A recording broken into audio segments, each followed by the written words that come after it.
sekarang ini semuanya serba tiba-tiba. Dan firman Tuhan sudah mengatakan bahwa segala sesuatu akan digoncangkan.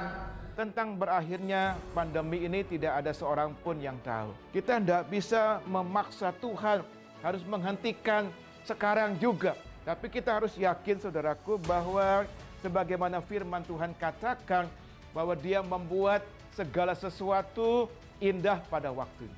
Tuhan mau kita belajar percaya bahwa di tengah-tengah situasi yang sulit, Tuhan adalah Tuhan yang tetap pegang kendali atas kehidupan kita. Apapun keadaan yang terjadi, Tuhan Yesus ada bersama dengan kita. Tuhan yang pernah menolong kita di waktu yang lalu adalah Tuhan yang sama yang menolong kita di hari ini. Hasil akhir bukan di tangan corona. Hasil akhir tetap di tangan Yesus Kristus. Dialah Tuhan yang berdaulat. Dialah Tuhan yang tetap pegang kendali atas kehidupan kita.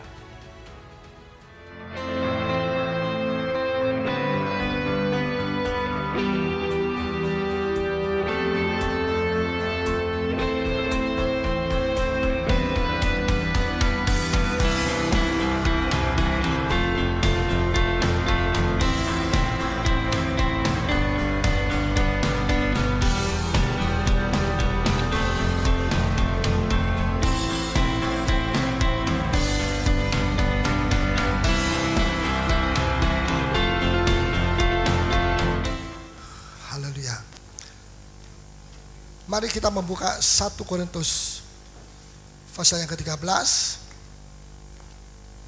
dan ayat yang ke-4. Ya, saya mengambil bebas saja. Coba turunkan ke bawah.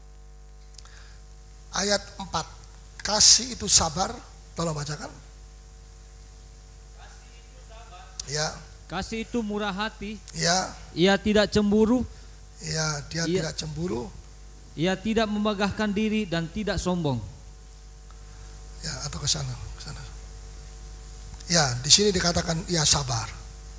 Jadi kita bisa mengukur kadar kasih Tuhan itu seberapa banyak di dalam kita melalui kesabaran kita. Makin kita sabar berarti kadar kasih Allah makin banyak di dalam kita.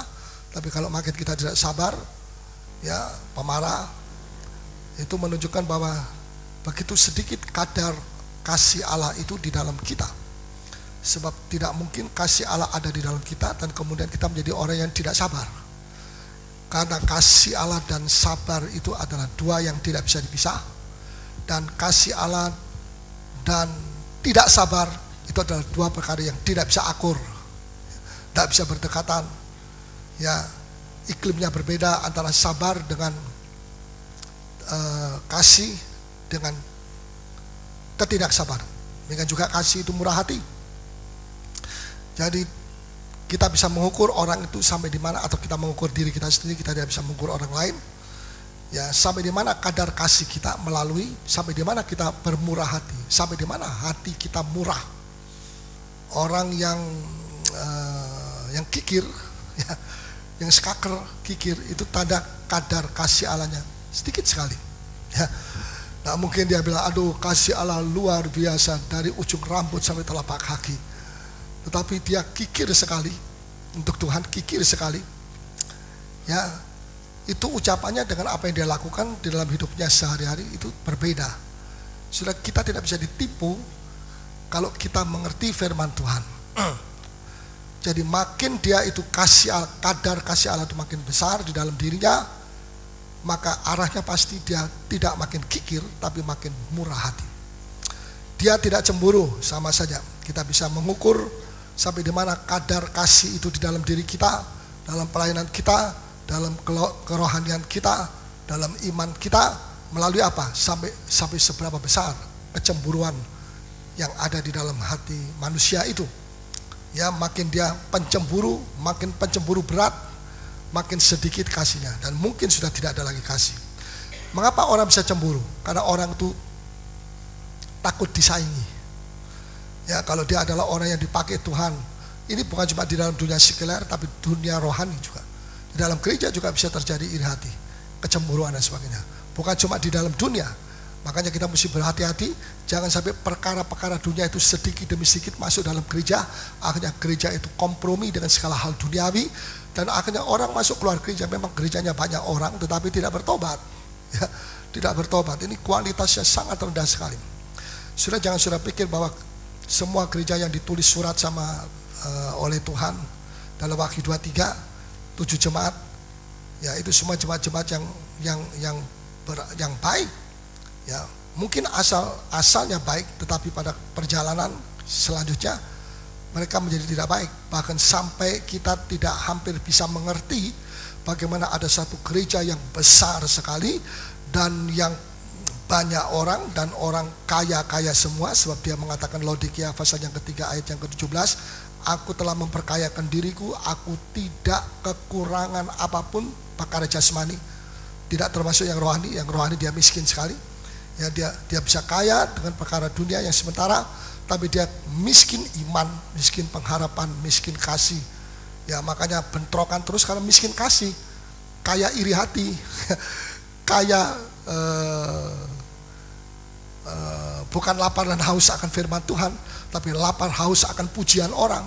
Nah, orang-orang begitu kalau dicampur menjadi satu, apa yang terjadi?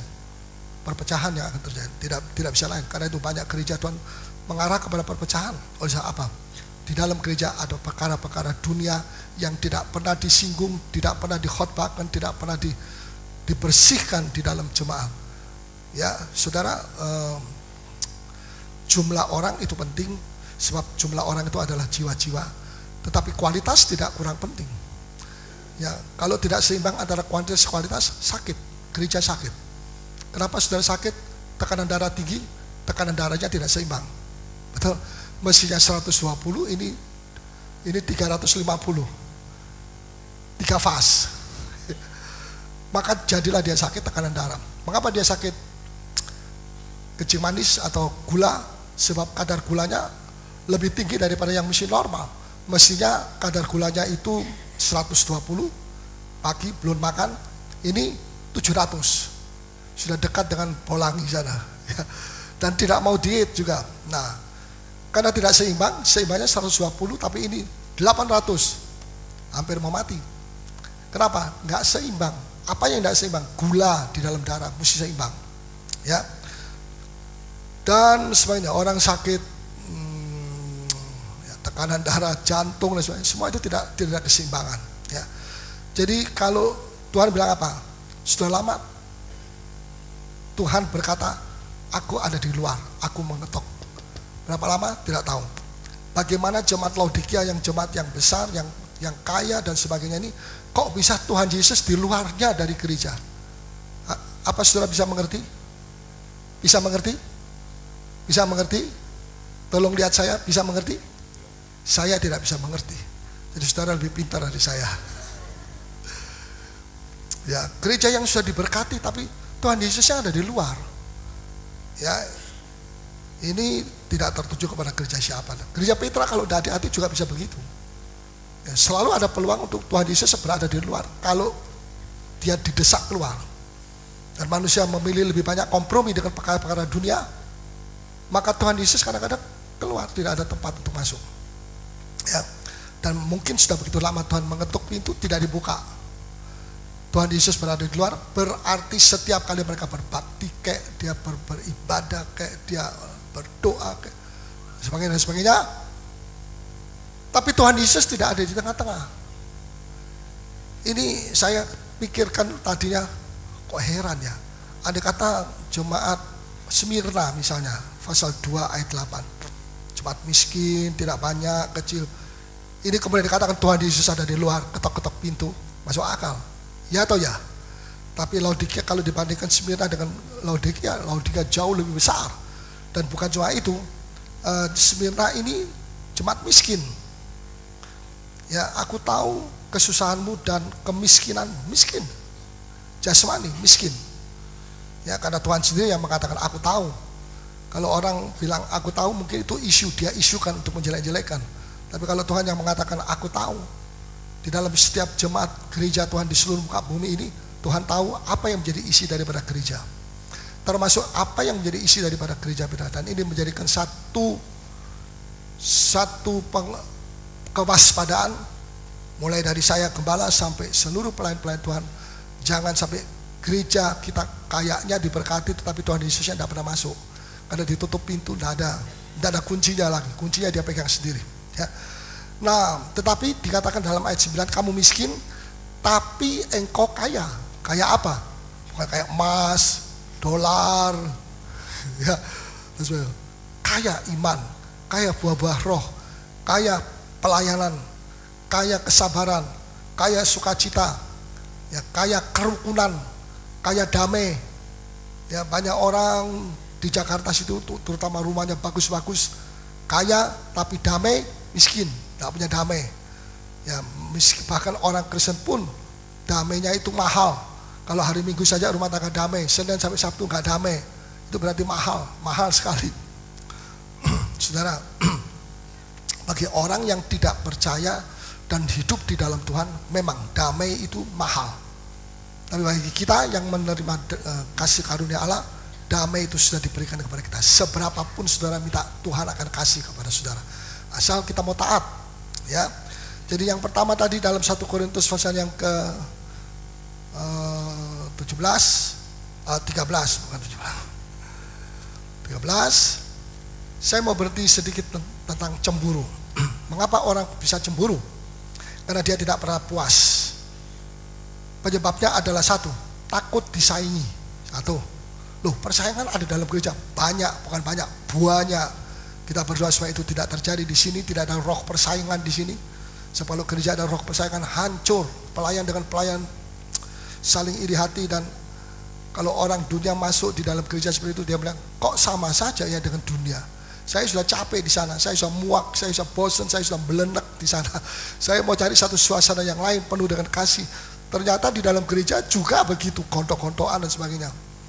Nah, mereka tidak tertarik apa sebenarnya? Karena kelakuan kita, kelakuan orang Kristen, bukan orang kafir, orang Kristen yang tidak bertobat, padahal dia melayani Tuhan. Nah, ini kita mesti hati-hati. Di sini dikatakan, tapi kasih itu tidak cemburu. Ya, mengapa dia cemburu? Sebab dia takut tidak menjadi orang nomor satu lagi. Ya, kalau dia kaya, dia lihat 10 tahun kemudian ada orang yang lebih kaya lagi, dia tidak puas. Ya, kalau dia dipakai Tuhan, 5 tahun kemudian ada orang yang dipakai Tuhan lebih dari dia, iri hati. Ya, karena mungkin dia merasa bahwa dia sudah tidak nomor satu lagi. Salah, semuanya salah. Timbul kepahitan, dan dia mulai cari-cari kelemahan orang itu, betul? Mulai kritik sini, kritik sana tentang orang itu, ya, isukan begini, isukan begitu orang itu, ya, tujuannya adalah untuk menjatuhkan dia. Dan sudah tahu, perbuatan ini adalah dosa dan tidak berkenan kepada Allah. Walaupun dia melayani Tuhan sampai dimanapun, ini harus diselesaikan dulu. Kalau tidak, sebab itu banyak orang tertipu pada akhir zaman. Tuhan, Tuhan bilang bukan orang yang menyebut Tuhan yang masuk surga, tapi orang yang melakukan kehendak Allah. Oh Tuhan, demi namamu saya sudah melayani Tuhan, saya sudah bikin mujizat, saya sudah ini, itu dan sebagainya. Bukan itu yang menjamin kita untuk masuk dalam kerajaan Bapa. Yang menjamin kita adalah kita melakukan hal yang berkenan kepada Bapa. Kalau kita melakukan hal yang mulut kita bisa mengucap Tuhan, tetapi perbuatan kita harus sesuai. Ya, bukan melakukan mujizat lebih dulu, tidak. Itu akan pasti ada. Gereja, kalau gereja dikuduskan pasti ada mujizat. Sudah percaya? Kalau saya tidak percaya, saya percaya. Pasti ada mujizat. Ya, saudara, bukan semua harus pendeta polos yang dipakai Tuhan. Kalau gitu saudara cuma nonton di sini. Ya, ada yang dipakai untuk menyembuhkan orang sakit, ada yang dipakai untuk ini, pendoa syafaat dan sebagainya. Ada yang dipakai untuk mengusir setan. Ya, tetapi itu mengusir setan itu nomor 3, 4, 5. Nomor 7 mungkin terakhir. Ya, sebab kalau kita hidup berkenan kepada Tuhan, iblis takut dekat-dekat sama kita. Ya atau ya? Ya atau ya? Kalau iblis senang sama saudara, apalagi berteman, ini mesti diwaspadai. Ada apa ini? Saudara, betul atau tidak? Iblis, kalau kita hidup dalam kekudusan, pasti iblis takut sama kita. Bukan kita ketakutan dia. Dia yang takut sama kita. Itu normal. Jangan bilang, loh, iblis kok takut sama saya ya? Memang harus begitu. Kalau Anda yang takut sama iblis, ini mesti diperiksa. Ada apa di dalam hidup Anda? Ada dosa, ada hal-hal yang Tuhan tidak berkenan. walaupun ditutup dengan kamuflase, dengan melayani Tuhan, dengan istilah melayani Tuhan, pendeta bisa ditipu, manusia bisa ditipu, Tuhan Yesus tidak bisa ditipu. Amin. Nah, jadi jangan kita melakukan hal-hal yang kita akan bisa mengukur sampai di mana kadar kasih Allah di dalam diri kita, ya, melalui berapa banyak iri hati itu ada di dalam diri. Makin tebal iri hati kita, cemburuan kita, makin tipis kasih Allah. Ya. Dan orang yang iri hati itu menyiksa diri sendiri. Bisa jadi dia sakit ini sakit itu karena dia stres, ya, menyiksa diri sendiri. Saya pernah cerita dulu, saya tidak perlu mengulangi kesaksian saya iri hati terhadap seorang hamba Tuhan yang tiba-tiba muncul dan diberkati oleh dipakai Tuhan. Ya, tapi itu kejelekan, kedagingan saya. Selama berapa lama sampai saya begitu stres, dan hasilnya apa? Tidak ada, hasilnya tidak ada. Jemaat makin sedikit, ini tahun 70 ada, makin sedikit. Lebih banyak bangku-bangku daripada orangnya. Ya, satu bangku satu orang. Kalau bangku kan lebar bisa 4 orang, 5 orang, diisi 1 orang. Bayangkan. Ya. Dan karena itu orang yang duduk di situ leluasa untuk dia ngantuk gaya begini kayak atau gaya gini, tak kena orang kosong kiri kanan. Ya, sampai satu waktu saya berseru sama Tuhan, saya tidak tahan, dan Tuhan bilang, Tuhan, orang itu lebih baik daripada saya. Kita mesti mengaku demikian. Ya. Ya om, saya sudah mengaku, tetapi hati saya tidak ngomong begitu. Ya, kamu mesti tekan itu hati, harus taat kepada Roh Kudus. Kalau apa yang Anda lakukan itu sesuai dengan kehendak Roh Kudus, jangan takut, Anda lakukan itu, dan daging ini harus tunduk kepada Dia. Ya, dan setelah itu baru saya ada kelegaan. Dan itu jauh sebelumnya, ya. Dan akhirnya gereja ini diberkati, bahkan lebih banyak lagi jiwa-jiwa yang datang. Saudara, jadi tidak ada hasilnya. Mengapa kita mau melakukan sesuatu yang tidak ada hasilnya? Bahkan kejelekannya nanti akan jatuh pada diri kita karena kita penuh dengan iri hati, cemburu dan sebagainya. Ya, kita mesti berhati-hati terhadap hal-hal seperti ini karena ini tidak berdiri sendiri. Cemburu, iri hati itu tidak berdiri sendiri. Ada kaitannya dengan kasih. Seberapa dia tingginya, seberapa rendah kasih Allah itu. Dan kalau kasih Allah itu begitu tipis, begitu sedikit, Bible bilang apa? Kamu bisa berkata-kata dengan bahasa manusia, bahasa malaikat, ayat 1 Korintus 13, ya bahasa Tarsan, bahasa roh, bahasa apa saja. Tapi kalau kamu tidak memiliki kasih, karena apa tidak memiliki kasih Allah? Karena hatimu penuh dengan iri hati, penuh dengan kecemburuan. Maka apa saja yang kamu lakukan, karena kamu bisa, kamu pintar, kamu punya talenta, apa saja yang kamu lakukan untuk Tuhan, nol. Karena tanpa kasih. Saya cuma bicara soal ini sesuai firman Allah. Ya, saudara, saya tidak takut menyampaikan kalau itu firman Tuhan. Tidak boleh mauku sendiri menyampaikan, diselewengkan sedikit ke sini, dibelokkan sedikit begitu. Ya, ada orang yang punya tujuan memang sudah jelek, cari ayat untuk mendukung kejelekannya nih. Nah, itu tidak benar. Ya, saudara, ini yang ada satu ayat lagi di dalam 1 Yohanes. Kasih itu tidak takut. Mari kita baca 1 Yohanes 4 ayat 18. 1 Yohanes 4 ayat 18.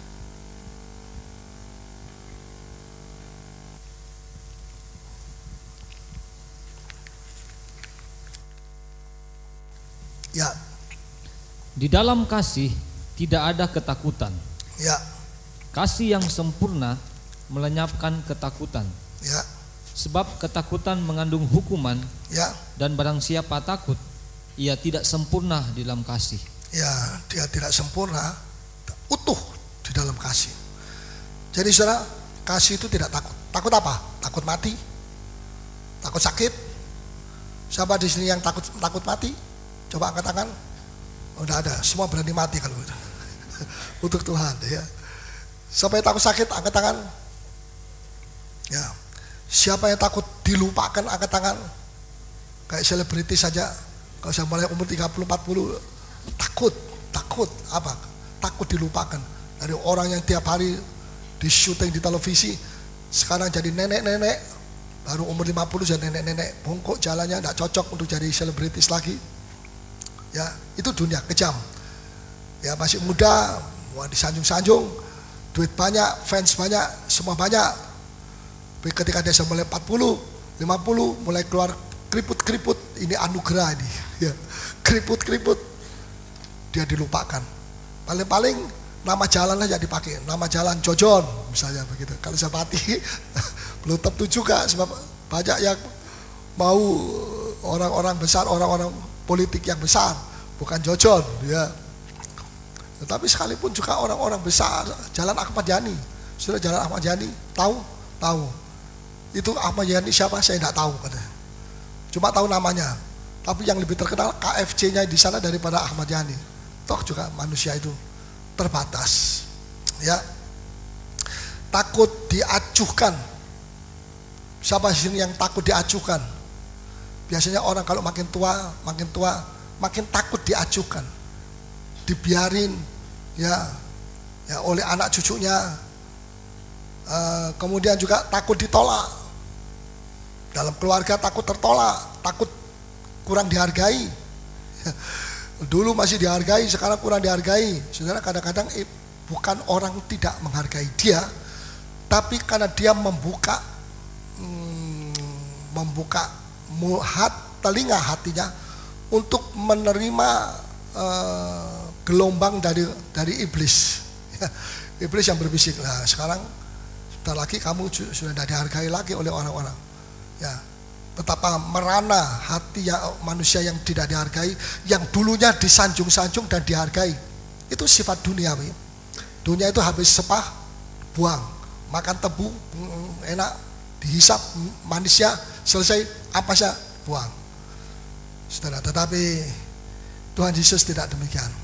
Amin. Tuhan Yesus mengambil orang yang terbuang. Betul? Ya, 3 tahun yang lalu pada waktu saya sakit, saya mendapat undangan untuk menjadi salah satu pembicara di dalam satu seminar antara semua hamba Tuhan seluruh Indonesia datang ya dari GPT. Nah, saya bilang oke, saya berdoa Tuhan kehendaki. Saya berangkat ke sana dan ya it's okay semua. Ini ketemu semua. Ketika saya sudah mandi, giliran saya mau menjadi pembicara, 1 jam sebelumnya iblis datang. Paulus, ini khotbahmu yang terakhir. Dan kamu tidak pernah akan kembali di dalam perkumpulan atau event-event seperti begini untuk memberitakan pesan-pesan Tuhan. Waduh, saya jadi ketakutan, saudara. Ya, satu keadaan saya kurang sehat. Nah, saya begitu ketakutan. Saya takut kalau saya tidak bisa selesaikan khotbah saya. Khotbah saya cuma dikasih satu session. Ya, 1 session, tapi saya khotbah 3 jam 1 session. Itu sama dengan 3 session. Ya, dan saya selalu bilang, ini terakhir. Tapi belum terakhir. Tapi Nabi kan juga bilang, ini akhir zaman. Tapi belum akhir betul. Kan sama Alkitabiah. Saya bilang sama mereka, terakhir itu tidak berarti terus langsung poin terakhir, selesai. Terakhir, tetapi ada poin 1, poin 2, kan begitu. Iya. Dan saya tidak salah, karena setiap kali saya tanya, saudara masih mau dengar atau pulang? Kalau mau pulang boleh, saya lebih senang sekali. Mau dengar, teriak-teriak di sana, sini teriak. Ya, oke kalau begitu. Ini demokrasi, saya bilang. Nah, tapi dalam ketakutan seperti itu, saya mau lari sepertinya, saya mau bersembunyi. Ya, kalau ada 1 orang bisa mengganti saya, wah saya senang sekali, terima kasih. Tapi saya cari semua, tidak ada yang mau ganti saya. Ya, saya tidak bisa lari kemana-mana, saya tidak bisa sembunyi kemana-mana. Saya bilang, jadilah kehendakmu. Kalau andai kata saya khotbah di sana, misalnya saya terus mati, puji Tuhan langsung masuk Firdaus. Tapi ternyata tidak mati dan diberkati sekali oleh Tuhan Roh Kudus. Saya lega, seperti orang mati bangkit.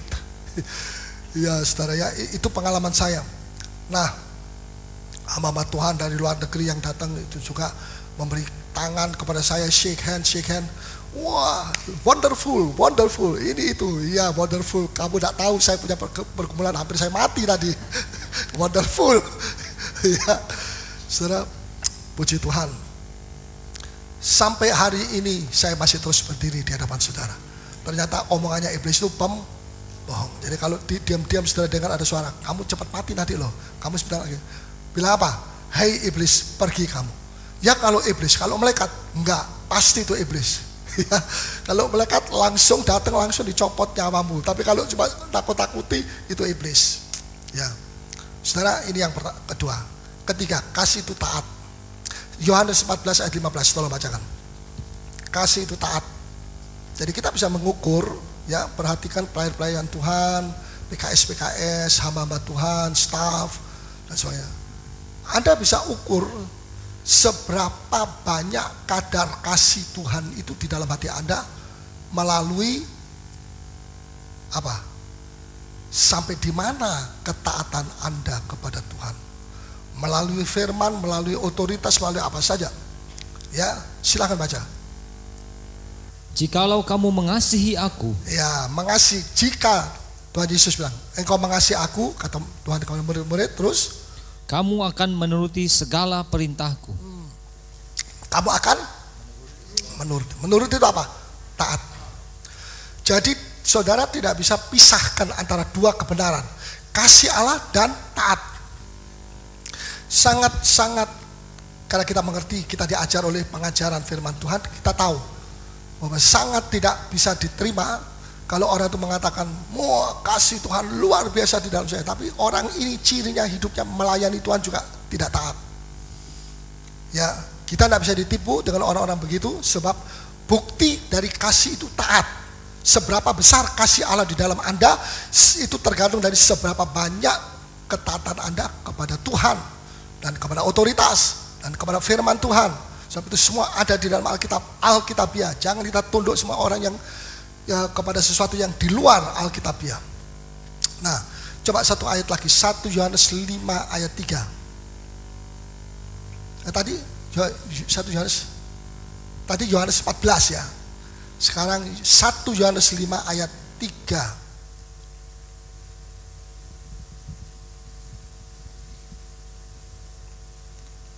Ya.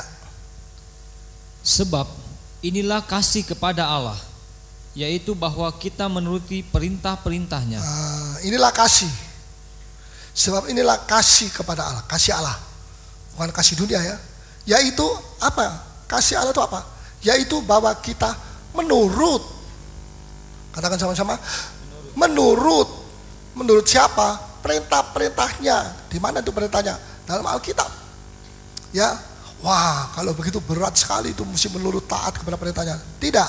Dalam ayat 4, tolong bacakan terus. Perintah-perintahnya itu tidak berat. Iya. Terus? Sebab semua yang lahir dari Allah ya, mengalahkan dunia. Ya. Perintahnya itu berat atau tidak? Tidak berat. Apa sebabnya? Roh Kudus ada di dalam kita. Apa sebabnya yang lain? Kasih karunia ada dalam kita. Kasih karunia itu adalah kekuatan yang dari Roh Kudus, dari Bapa, dari Putra Allah, yang memberi kekuatan kepada kita untuk melakukan apa yang Tuhan perintahkan di dalam Alkitab kepada kita. Ya, yang mana tanpa kasih karunia itu kita tidak bisa melakukan itu. Daging kita tidak bisa melakukan perintah Tuhan. Tapi karena Tuhan berikan kita kasih karunia, maka kasih karunia akan berfungsi saat itu. Berfungsi apa? Berfungsi untuk memberi kekuatan kepada kita untuk melakukan hal yang mustahil daging kita bisa melakukan. Bahwa sesungguhnya perintah-perintah Tuhan itu semua kita harus lakukan, bukan daging kita yang disuruh melakukan. Tetapi oleh sebab ada kasih karunia di dalam kita, maka kasih karunia itu yang akan bisa melakukan. Dia membantu kita, dia menolong kita.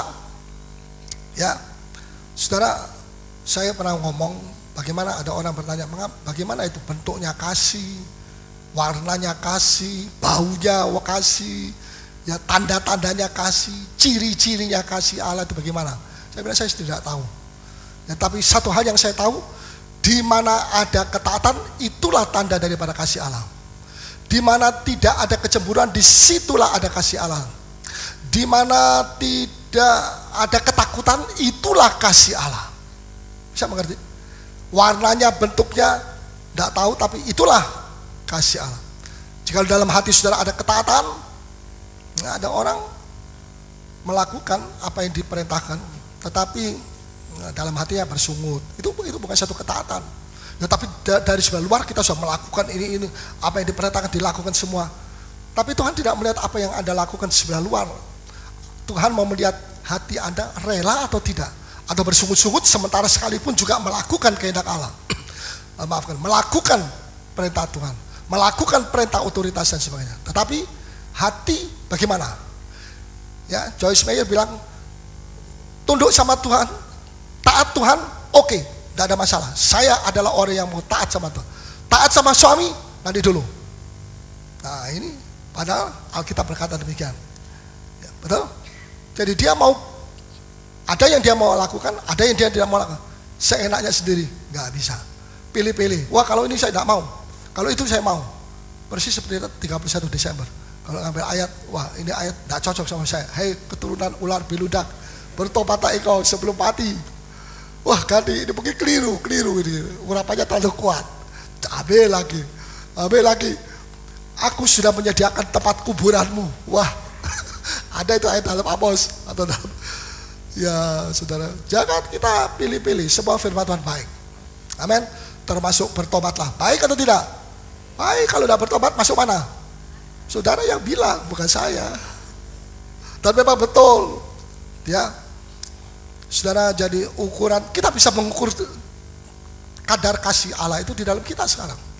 Tidak usah kita pikir orang seseorang, oh, tolong udur di tensi kasih Allah, kasih di dalam saya. Tidak ada alat tensi untuk bisa mengukur kasih di dalam hati kita. Kecuali kita sendiri yang mengetahui.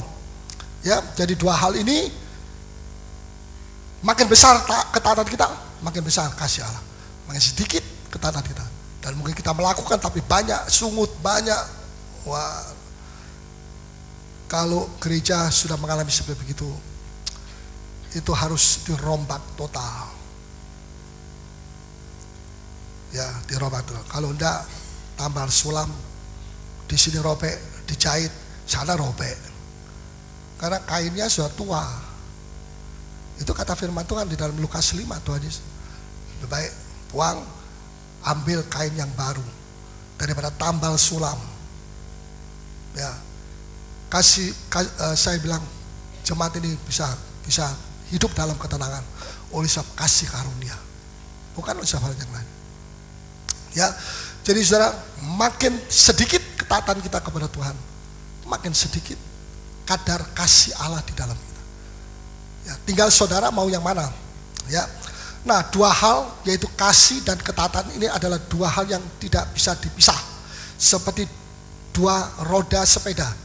Saya hampir mau ambil contoh sepeda, cuma tidak ada sepeda di sini. Ya, oh Pak Markus punya sepeda, tapi saya telat. Oh tidak lagi dia sekarang. Naik motor mungkin.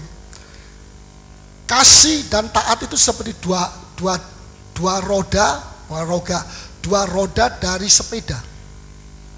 Saya mau tanya, walaupun sepedanya baru, bisakah sepeda itu jalan tanpa roda yang ada di belakang? Cuma di depan saja. Bisa, tapi cuma setengah meter jatuh dia. Oh, begini aja. Nggak ada rodanya yang di belakang, nggak apa-apa. Tapi sadelnya harus yang baru, ada rem, ya ada lampu kalau malam jalan, ada pompa, ya. Dan apalah ada pedal, ada setir. Saudara, semua yang saya sebut tadi itu tidak bisa mengganti satu roda yang tidak ada ini. Saya nangkap. Wah, enggak usah roda ini, satu roda aja cukup. Kan sudah ada sadel, ada rem, ada lampu, ada setir dan sebagainya, ada minyaknya dan sebagainya. Nggak bisa. Ketaatan itu tidak bisa ditukar dengan apapun yang lain. Ketaatan itu bukan produk manusiawi, itu produk Allah. Dan ini produk Allah tidak bisa diganti dengan apapun yang lain. Diganti dengan sadel seperti roda itu, diganti dengan sadel kayak dengan setirnya, dengan dinamonya, dengan lampunya, dengan apa saja. Nggak bisa. Semua itu komplit, satu roda tidak ada, nggak jalan. Betul? Jadi begitulah hubungan dua roda sepeda itu dengan kasih Allah dan ketaatan kita kepada Tuhan dan melalui otoritas Tuhan. Jadi sebenarnya Alkitab itu sangat jelas sekali. Coba kita mau baca Mazmur 103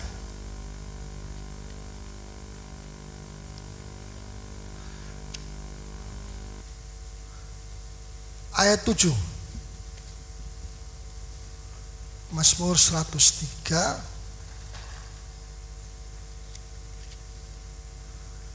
ayat 7. Silakan baca. Ia telah memperkenalkan jalan-jalannya kepada Musa. Ya. Perbuatan-perbuatannya kepada orang Israel. Jangan tutup. Hal yang pertama dikatakan di sini oleh Daud, bahwa dia telah Tuhan itu memperkenalkan atau mengajarkan apa? Jalan-jalannya kepada siapa? Kepada Musa. Satu. Yang kedua, Tuhan itu juga menyatakan, memperkenalkan, katanya di sini bagian B, perbuatan-perbuatannya. Apa itu perbuatannya?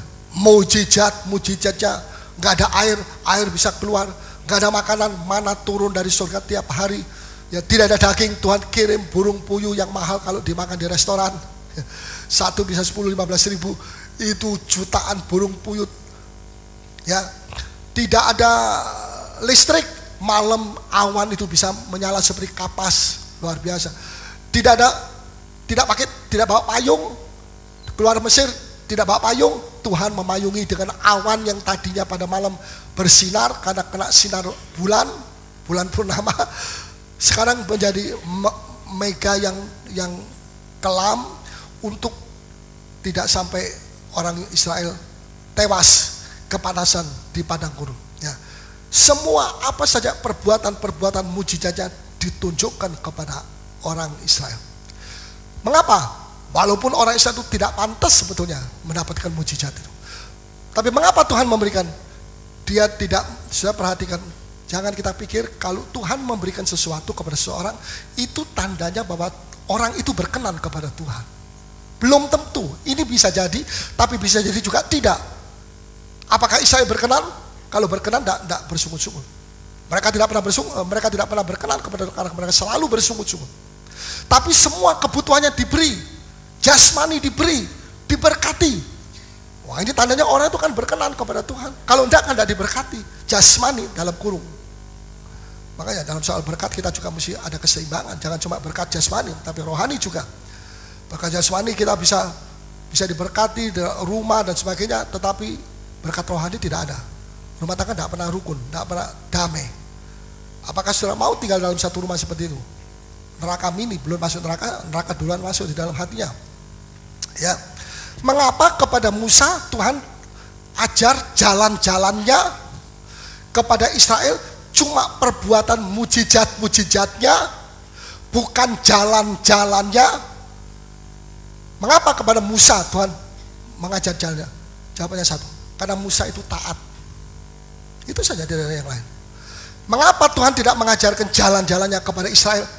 Karena satu, ini bangsa tidak pernah taat, keras tengkok, kepala batu, ya selalu mau berontak, dan akhirnya Tuhan hitung sampai 10 kali dia bersungut.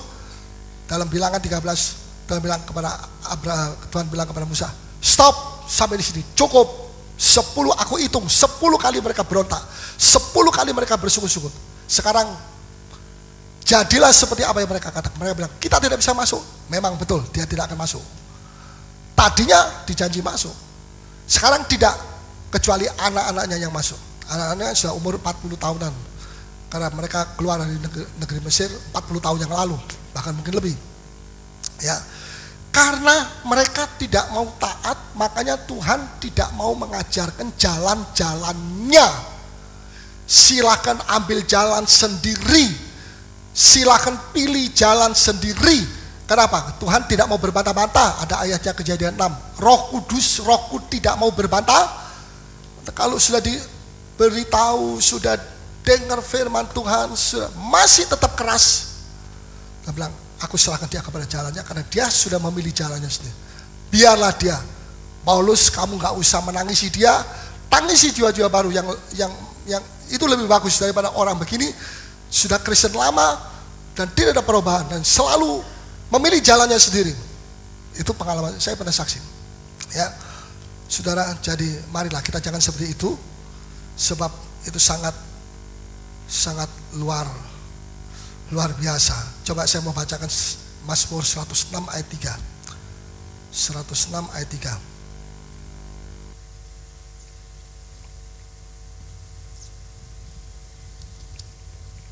Ya, silakan. 106 ayat, minta maaf dulu, 13. Bukan 3. Ya, berbahagialah orang yang sabar. Ya, jangan suara cicak ada di dalam. Ya, saya percaya tidak ada. Yang ada sudah bertobat. Ya, silakan baca 106 ayat 13. Tetapi segera mereka melupakan perbuatan-perbuatannya. Sudah ditunjukkan perbuatan-perbuatan mujizat-mujizat, tapi tidak dimasukkan hati, segera lupa. Ya, mau diingatkan lagi, lupa lagi. Terus menerus begitu. Maka Tuhan bilang, aku mengajar jalan-jalanku kepada Musa saja. Nanti Musa yang mengajar mereka. Sekalipun kepada mereka aku menunjukkan perbuatan-perbuatanku yang besar. Supaya jangan orang-orang suku-suku bangsa yang ada di sekeliling negeri Kanaan itu mengatakan, wah itu orang Israel luar biasa ya, Allahnya pada waktu mereka keluar dari negeri Mesir, ya bukan sungai yang dikeringkan, lautan dikeringkan, tapi sekarang rupanya Allahnya tidak mampu, makanya dibunuhi semua satu demi satu, mati di tengah jalan. Dan Allah tidak mau kesaksian yang jelek seperti itu diadreskan kepada Israel dan kepada Allah sendiri yang ada di sorga. Makanya dia beri makan, dia beri minum, dia berikan semua, pakaiannya tidak pakai di laundry, tidak ada bau busuk dan tidak pernah dicuci. Dan tidak ada yang robek, bayangkan sepatunya tidak ada yang lapar begini, tidak ada. Semuanya luar biasa, kancing satu aja nggak ada yang copot. 40 tahun sudah. Ini betul ada ayatnya, tapi saya tidak mau baca, kalau saya bacakan sudah tidak pulang. Ya, kancing saja bisa bertahan. Orang Kristen kok tidak bisa bertahan? Ya toh ya, saudara. Ya, segera lupa. Cuma menikmati sebentar, terus lupa, terus dapat percobaan lagi. Maksud Tuhan adanya masalah cobaan ini adalah untuk melatih dia supaya dia lebih percaya, dia lebih berharap sama Tuhan. Bukannya dia lebih berharap, dia marah-marah sama Musa. Musa ini kamu tidak tahu diri, kita punya anak kecil dan sebagainya, dibawa pergi ke padang gurun. Padahal bukan maunya Musa, maunya siapa? Allah. Tapi Allah yang menyuruh dia pergi melalui jalan itu, Allah itu Allah yang luar biasa, yang mampu untuk menolong, menyelamatkan, melindungi dalam bahaya, dan memberi makan setiap hari. Luar biasa. Kalau ada pegawai kerja 40 tahun tidak pernah absen satu hari, itu mungkin dikasih emas begitu ya, piring emas, jangan emas sepuh. Nah, Tuhan Allah itu 40 tahun tidak pernah satu hari kelewatan. Oh, hari ini kita tidak kasih mana, kasihan kodong ini bagaimana nih? Tuhan mesti minta maaf sama orang saja. Tidak pernah. Melakukan sesuatu selama 40 tahun, bukan 40 hari, 40 tahun, dan tidak pernah apa-apa. Allah sudah melakukan itu kepada Israel. Jadi kita seringkali alpa. Ya, coba terus tolong bacakan. Dan tidak menantikan nasihatnya. Ya, dan tidak menantikan nasihatnya. Bagaimana dia mau dinasihati kalau dia tidak mau nasihat? Ya, saudara, tetapi apa yang dimaksud dengan jalannya? Ya, jadi begini, mereka cuma menikmati sebentar. Setelah itu mereka bersungut-sungut lagi. Persis seperti Yohanes Pembaptis. Ya, tapi saya tidak mau bacakan. Orang cuma menikmati sebentar khotbahnya, dia pulang tetap sama, hidup lama lagi. Itu Tuhan tidak mau. Menikmati sebentar firman Tuhan, wah bagus firman Tuhan, pendeta Paulus gini, pulang kembali lagi maki-maki orang, ya, utang sini utang sana tidak bayar, ya, dan sebagainya, mengutuki dan sebagainya, menipu dan sebagainya. Seperti tidak ada perubahan, seperti dia tidak pernah mendengar firman Tuhan, sepertinya begitu ya. dan dia jalan terus menurut jalannya sendiri, dia pilih jalannya sendiri. Jangan sampai ada orang-orang yang seperti itu. Dan saya patut harus mengajar kepada saudara. Ya, dan sekarang saya mau selidiki lagi. Apa jalannya itu? Tuhan mengajarkan jalan-jalannya kepada Musa. Apa itu jalannya? Coba kita membaca Amsal 6 ayat 23. Amsal 6 ayat 23. Sesudah Mazmur. Ini latihan bagus untuk orang yang tidak pernah baca Alkitab di rumah. Amsal 6 ayat 23. Ya, silakan. Karena perintah itu pelita dan ajaran itu cahaya. Pelita, sudah tahu pelita? Itu adalah perintah Tuhan. Lantas pelita itu ada nyala apinya, memberi terang. Itu adalah ajaran, pengajaran. Seperti yang kita terima sini, pengajaran. Ya. Jadi saudara, kalau kita menolak pengajaran Tuhan, itu sama dengan kita menolak terang yang keluar dari pelita itu. Dan kalau saudara menolak itu terang, apa yang terjadi? Gelap. Gelap. Hidup gelap. Rumah tangga gelap. Punya will gelap. Pil gelap. Masa depan gelap. Apa yang kita mau harapkan? Apa yang mau ditargetkan hidup ini kalau semuanya gelap? Kenapa gelap? Karena dia menolak pengajaran Tuhan. Apa itu pengajaran Tuhan? Firman Tuhan yang seperti saya sampaikan sekarang. Ini pengajaran Tuhan. Ya, saudara, sebab itu hati-hati. Siapa di sini yang mau gelap? Gelap-gelapan? Tidak ada. Semua mau terang. Ada jalannya. Apa jalannya? Dengarkan jalan, dengarkanlah pengajaran Tuhan. Perintahnya Tuhan itu seperti pelitanya. Ya, tetapi pengajarannya itu nyala apinya. Bisa nangkap? Haleluya. Terus? Dan teguran yang mendidik itu jalan kehidupan. Ini ada kata jalan kehidupan. Ya, jalan kehidupan. Betul? Jalan kehidupan. Jadi saudara, yang melindungi engkau, dan teguran yang mendidik itu jalan kehidupan.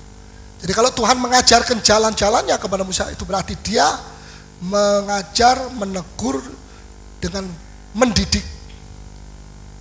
Kalau orang tidak mau ditegur, tidak mau dididik, dia diserahkan jalannya sendiri. Tapi Tuhan tidak mau serahkan Musa kepada jalan sendiri. Dan Musa memang orangnya tidak begitu. Dia berharap sepenuh kepada Tuhan. Maka Tuhan ajarkan setiap kali kepada Musa tentang jalan-jalannya. Supaya nanti setelah ini kamu jalan mana? Jalan mana? Ya itu secara jasmani jalan. Tapi jalan rohani itu adalah pendidikan, teguran, nasihat, ya, dan sebagainya. Nah, selama saudara mau terima pengajaran, saudara akan mau nasihat-nasihat Tuhan dan sebagainya dan sebagainya. Ya, jangan pilih jalan sendiri, jalan lebar, Matius 7 itu menuju kepada kebinasaan. Jalan sempit memang sesak masuknya, tapi menuju hidup kekal sampai selama-lamanya. Ya. Dalam Amsal 16 dikatakan ada orang, ada jalan yang dikira lurus tapi akhirnya binasa. Coba kita baca Mas Amsal. Jadi hati-hati sebab ada banyak macam jalan. Dalam hidup ini kita menghadapi banyak macam jalan.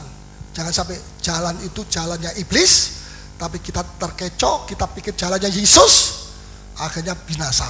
Ya. 16 ayat yang ke 25. Ya.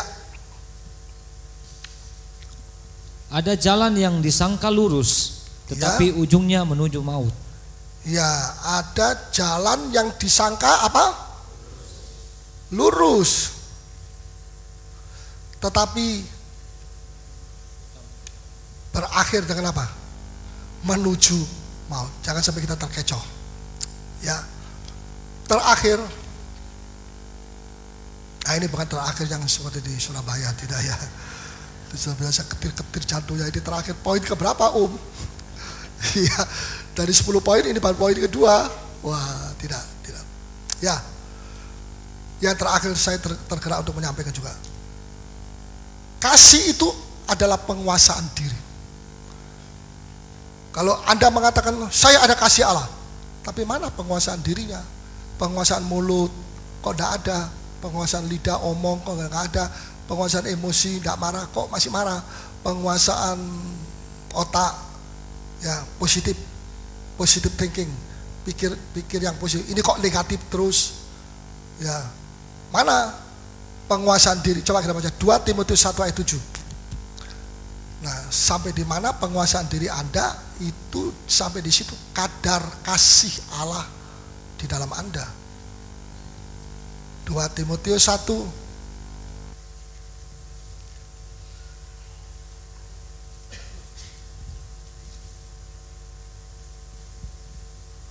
ayat yang ke-7, silahkan baca.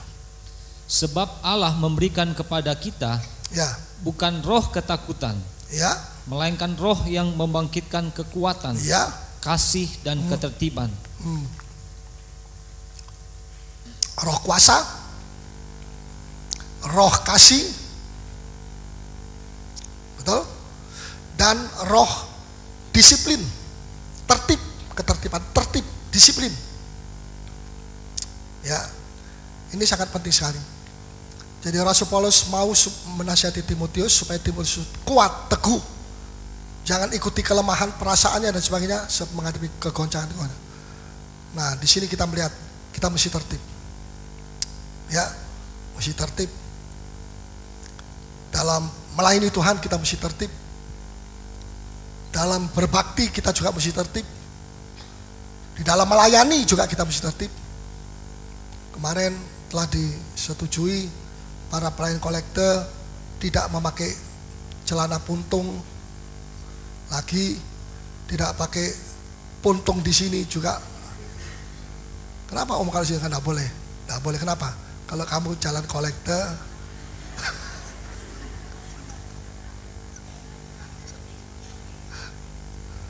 terus apalagi tak boleh buka-bukaan di sini. Ya, ini bukan show. Ini saya percaya kalau orang itu ada kasih Allah, dia tidak macam-macam lagi. Saya perhatikan gereja kalau mulai bertumbuh menjadi besar, mulai banyak orang, mulai ribuan, ya itu disiplin agak mulai merosot. Kita mesti jaga, disiplin tetap ada. Apakah kalau disiplin kita tegakkan, kemudian jiwa-jiwa ketakutan lebih banyak datang, bukan ketakutan. Amin. Ya, saudara yang mengamini. Ya, jadi penguasaan diri itu penting. Ya, jangan gara-gara tidak boleh pakai celana puntung, kalau begitu aku sudah tidak mau melayani lagi. Kenapa? Gak boleh celana puntung. Kenapa? Semua bajuku puntung. Dari atas puntung, bawah puntung. Wah, kalau sudah diundang Presiden SBY berani pakai celana puntung, bisa ditangkap sama satpamnya di sana. Ya, undangan melayani kepada presiden aja kita mesti nggak sembarangan. Apalagi Tuhan Yesus Kristus, Dia lebih agung dari segala sesuatu. Ya, saya bacakan tentang pegawai-pegawai dari Salomo, cara berdirinya dan sebagainya, sampai Ratu Seba, Ratu Ethiopia dari Afrika Utara itu waktu berkunjung sana, dia lihat begitu, dia jadi teler, lemas ya. Kenapa lemas? Iya, apa yang saya dengar belum, apa yang saya lihat sekarang belum separuhnya dari apa yang saya dengar di negeriku. Nah, itu yang seharusnya terjadi. Tapi banyak kali apa yang kulihat lebih kecil dari apa yang kamu dengar. Beritanya besar, hebat, isinya kosong. Nah, itu bukan begitu. Tapi hebat dia balik. Apa yang saya dengar belum separuhnya dari apa yang saya lihat sekarang. Bisa mengerti? Saudara ya. Nah, luar biasa pada waktu itu. Jadi ini baru melayani Raja Salomo. Tapi Yesus berkata begini, di tengah-tengah kita ada satu orang yang lebih besar dari Salomo. Siapa dia? Yesus. Kalau Salomo sudah wah begitu luar biasa mereka melayani, ya cara berdirinya dan sebagainya, ya maka terhadap Yesus kita mestinya 2 kali lipat atau 3 kali lipat lebih daripada itu. Ayatnya saudara cari sendirilah dalam 1 Raja-Raja. Siapa yang tahu catatannya? Ada? Boleh sebutkan? Wah, tidak tahu semua atau lupa. Ya, puji nama Tuhan. Tuhan begitu baik sekali. Dulu saya mau cari ayat yang lain. 50. Ayat 11.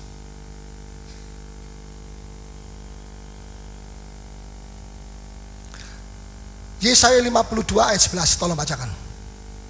Yesaya 15 ayat 52 ayat 11. 52 ayat 11.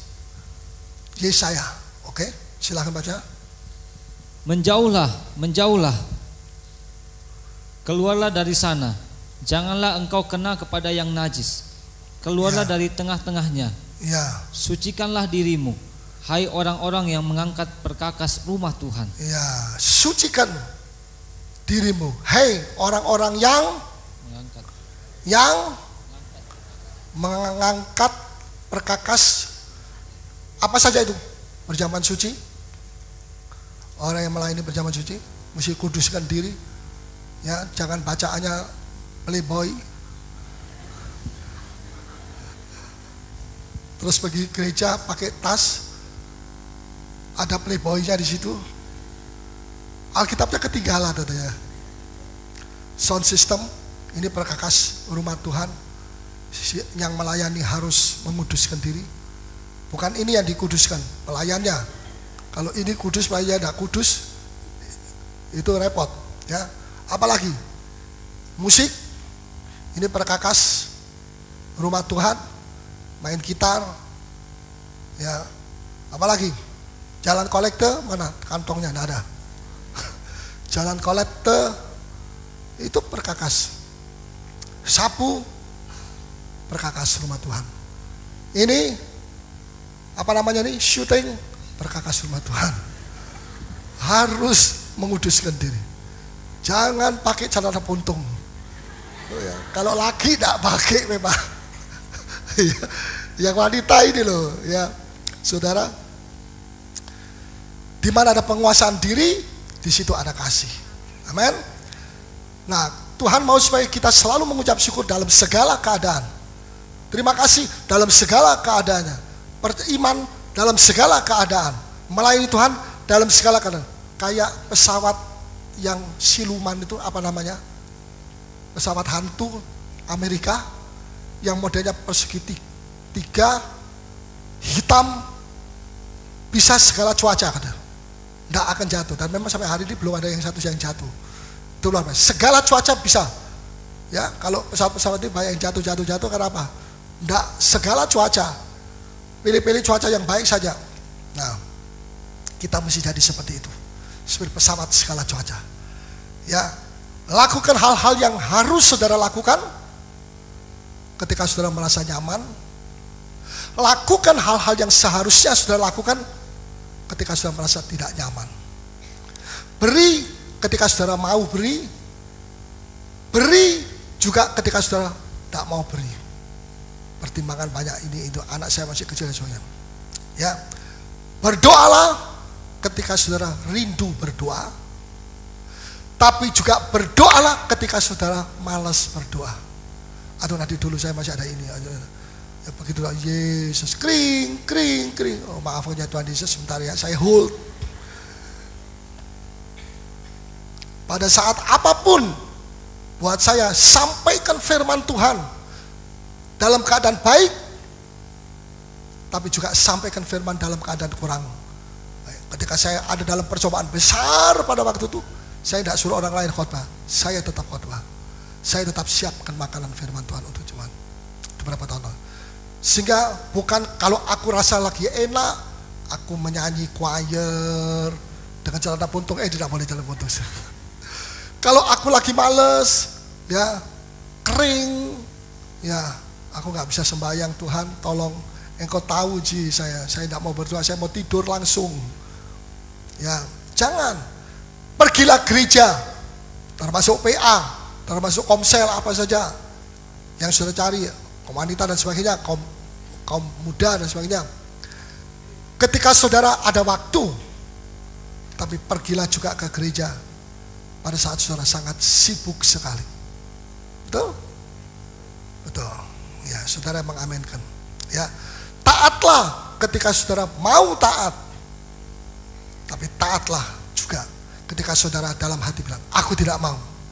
Sepertinya aku berat hati, tidak mau. Taatilah. Tuhan tolong, ini ego saya supaya dimatikan. Ya. Jadi kita tidak seperti pesawat, kalau keadaan cuaca baik baru dia bisa terbang, kalau cuaca tidak baik dia nggak terbang. Kalau senang semuanya diberkati dia melayani, kalau enggak kena percobaan dia tidak mau melayani. Itu pelayanan tidak berharga di mata Tuhan karena tidak berisi kasih. Kalau berisi kasih segala cuaca tetap kita bisa melayani itu segala cuaca, segala keadaan baik atau tidak baik. Mengapa? Sebab ada kasih. Kalau tidak ada kasih, saudara tidak akan bisa melayani Tuhan. Dalam keadaan baik, saudara melayani. Tapi dalam keadaan kurang baik, saudara bilang, oh, ini dulu Tuhan. Nah, Tuhan tidak mau demikian. Jangan keadaan memerintah kita. Bisa nangkap? Kita yang mesti memerintah keadaan. Amin. Satu sekali saya berkata, apalagi kalau ada orang mati itu banyak orang-orang dunia, saya tidak ada Alkitab mengatakan hari sial ini, hari sial itu. Jadi sial karena Anda mengisi hari itu dengan dosa-dosa, dengan ego saudara, dengan iri hati, dengan cemburu dan sebagainya. Anda sendiri yang mengotori hari ini. Bagi orang lain dia diberkati, dia melayani Tuhan. Mengapa bagi Anda mesti begini? Karena ada kesalahan. Iblis mempersulit supaya Anda percaya dan Anda mengatakan ini hari-hari sial. Tidak ada hari sial. Bagi Tuhan tidak ada hari sial. Amin. Katakan kiri kanan, bagi Tuhan tidak ada hari sial. Haleluya. Ada orang tanya begini, ya saya mau penguasaan diri, penguasaan emosi. Itu buah roh yang ke-9 dalam Galatia 5:22 dan 23. Tapi mana saya bisa dapat, di mana saya bisa dapat itu penguasaan diri? Mintalah kepada Tuhan. Dan dengarkan di sini, walaupun Anda punya penguasaan diri, tapi kalau Anda tidak praktekkan, mubazir. Kapan itu penguasaan diri kelihatan dalam hidup Anda? Ketika Anda pulang dan praktekkan itu. Yang biasanya suka marah sekarang dikurangi. Yang biasanya emosi sekarang belajar tidak. Mau emosi dalam nama Yesus, darah Yesus. Tapi jangan keras-keras, kedengaran suaminya ngamuk dia. Darah Yesus. Biar saudara percaya, ya Tuhan berikan penguasaan diri Tuhan sampai hari Tuhan 1 tahun 365 kali minta. Tapi kalau Anda tidak mempraktekkan, gak bakalan ada penguasaan diri dalam hidup Anda. Itu penguasaan diri bukan karunia. Itu penguasaan diri bukan jabatan. Jabatannya apa? Apa? Jabatannya apa? Penguasaan diri. Orang kayu-karu. Penguasaan diri itu jabatan. Penguasaan diri itu buah. Katakan sama-sama. Buah-buah roh yang ke-9. Buah itu apakah hari ini dia masih kecil, besok dia sudah besar, besok lusa dia sudah matang, dan tinggal makan. Dalam tempo 3 hari katanya. Tuhan Yesus 3 hari mati tapi bangkit pada hari ketiga. Tapi ini tidak. Perlu waktu. Perlu dilatih saudara. Ya, jadi kalau saudara menghadapi orang-orang yang saudara tahu kalau saya ngomong A, orang itu pasti ngamuk. Saya ngomong B, pasti orang. Saudara berjaga tidak ngomong sampai waktunya baru kita, waktu yang tepat. Banyak Amsal bilang orang yang mengucapkan perkataan yang tepat tapi pada waktu yang tidak tepat. itu akan menimbulkan kesalahpahaman. Kalau saya tahu saat ini saya mau ngomong sama istri saya tentang sesuatu, saya tahu ada suara bisikan Roh Kudus, jangan, nanti kesalahpahaman. Dan saya nurut, ya, saya nurut. Dulu langgar aja, ngomong pertengkaran. Istri saya juga begitu. Kalau melihat saya, ya dia mau ngomong sesuatu, dia lihat dulu keadaan saya. Kalau saya masih tegang, urus ini, urus itu, dia diam. Itu perlu ada di antara suami istri. Kalau baru kawin, ya itu tidak perlu masih. Tapi kalau sudah 10 tahun, jangan ke 10, 5 tahun aja banyak rumah tangga sama mau minta cerai. Betul? Rumah tangga dulu lebih awet katanya daripada sekarang. Karena ada jamu awet.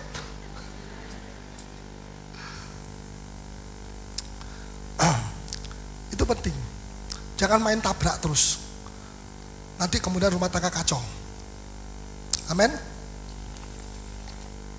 Amsal bilang begini, perkataan yang tepat diucapkan pada waktu yang tepat itu seperti buah apel emas, bukan apel sungguhan, bukan apel emas, sampai dalamnya emas, ditaruh atas loyang atau piring tanah liat. Cocokkah? Emas kok dengan tanah liat? Mestinya piringnya piring apa? Piring perak. Ininya emas, piringnya perak. Itu mie cocok dia. Ayatnya cari sendiri aja di rumah. Sebab saya sudah bilang ini terakhir. Saudara, suami istri akan mengalami lebih banyak sukacita jikalau Anda menjaga penguasaan diri Anda. Amin. Makin penguasaan diri dari Roh Suci, buah-buah Roh, makin tinggi kasih Allah. Bukan penguasaan diri sabar dari manusianya. Ada orang sabar, dia bukan orang Kristen, sabar. Lama-lama sakit TBC. Sabarnya itu menyalur kena di sini. Kalau kesabaran Roh Suci tidak mengalir menjadi sakit, malah saudara menjadi lebih sehat. Kalau orang yang suka marah-marah, cepat tua. Lihat tiap hari mukanya di muka kaca, aku kok makin tua. Obatnya apa? Bukan jamu. Obatnya apa? Bertobat dari marah-marah, koro-koroan. Dan saudara akan jadi orang yang diberkati oleh Tuhan. Mari kita bangkit berdiri semua. Beri tepuk tangan Tuhan, jangan separuh-separuh. Puji